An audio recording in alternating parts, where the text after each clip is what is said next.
Hey guys, how you doing? This is Chris from 5 Idiots Talking Toys. Just wanted to make a quick little video for you about what I do when a collection comes in, how I process it all, and kind of how I keep track of everything. But before we get started, check out my new action figure grader t-shirt.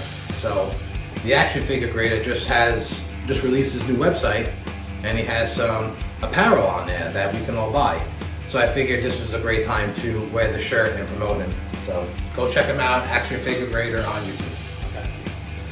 So one of the first things I do when a collection comes in, I keep an Excel spreadsheet, and it's pretty much every figure written down, and variants, and just everything is here on the spreadsheet. So when a collection does come in, I don't have to sit there writing them out in pen, 3 Yodas, or 2 of this, 1 of that. I have the spreadsheet, it's pre-printed, and I just fill it out with pen as I go along, all the names, all the types of figures. So this is definitely an easy way to help keep track. I have one for ships and play sets also. So when you're getting in, a huge collection, it really matters. It just depends on the size of the collection that you're getting in. If it's small, then you don't even need it. But when you're getting in like 100 figures or even more, this just helps to keep track of everything. So after I make sure that everything that came in is supposed to be here on my list, that's when I go through the figures and I start cleaning them if they need to be. Sometimes you get a collection in and they're really clean, that you can tell the guy took good care of them and you don't have to do anything to them. And other times the collection looks like it's been sitting in a urinal for the last 20 years being pissed on because they're just god-awful. I don't even want to touch them. So I keep a little bowl with some warm water and some soap. I have my brush here that I go over the figures very smoothly with because every figure has different paint applications, so you never want to rub too hard. God forbid you take off the paint on the figure, you're doing more damage than you are doing good.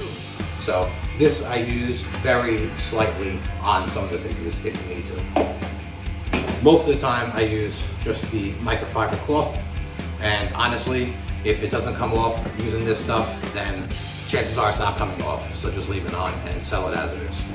So after I do all that, I kind of go through the figures and I check the weapons for repro. And as everyone knows, the repros, the fakes, they're getting very good. So that takes the most time out of processing a collection, is going through them to see what's real and what's not. And anytime I have a question, if I don't know something, I'll always text one of the other guys on Rogue 5 Toys, and I'll just have them verify something for me if there's something that I don't know, because shockingly, I don't know everything. So it's always good to have people that you can ask to help you. So after I kind of go through all that, that's when I start setting up my figures and taking pictures. And I use a light box where I set them up individually, one by one, and I'll take my pictures in here. And then as I'm done, I bag them, in a baggie.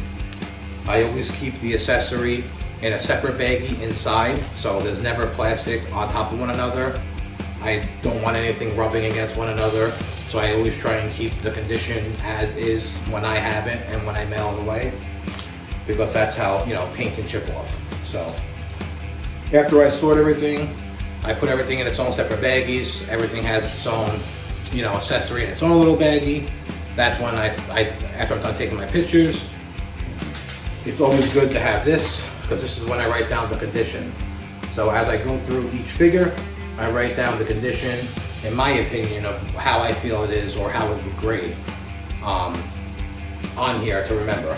So that's why this is probably one of the most important tools to have for me, because it helps me keep track of everything.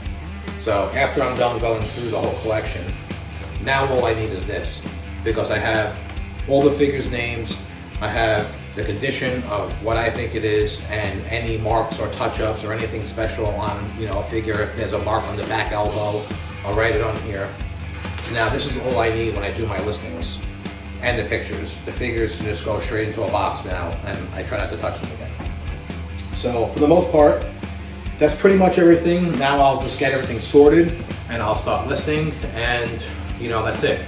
But I always get questions about what do I do when a collection comes in and what's the process, and that's my process.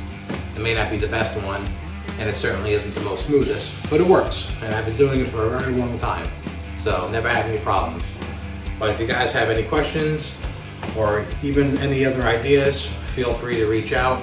I hope you like and subscribe to us, and this coming year we're gonna have a lot of stuff coming out, so definitely make sure that you tune in and watch us and check us out. All right, thank you.